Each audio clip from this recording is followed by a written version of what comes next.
so here we're trying to find the equation of our tangent line, so we always start with what we know. We know we're trying to find the equation of a line, so it's going to be y minus y1 equals our slope times x minus x1.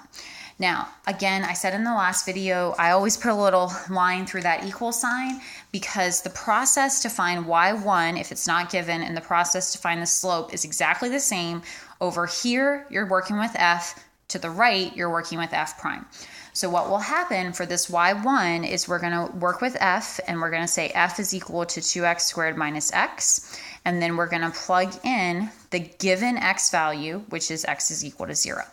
So if I do that in step 2, I would have f of 0 is equal to 2 times 0 squared minus 0, so that would just give us 0.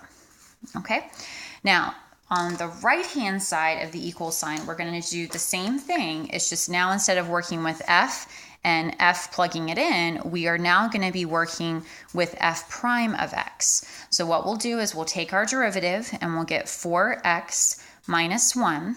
And then instead of plugging into the original function, over here, we're going to plug into the derivative. So we'll plug x is equal to 0 into the derivative. So we'll have f prime of 0, and we'll get 4 times 0 minus 1, and that gives us negative 1. So in this box, we're going to put, or this blank, we're going to put negative 1.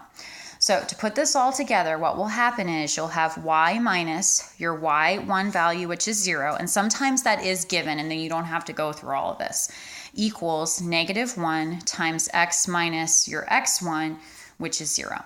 And you can leave your answer like that. It does kind of look ridiculous because you have all these zeros.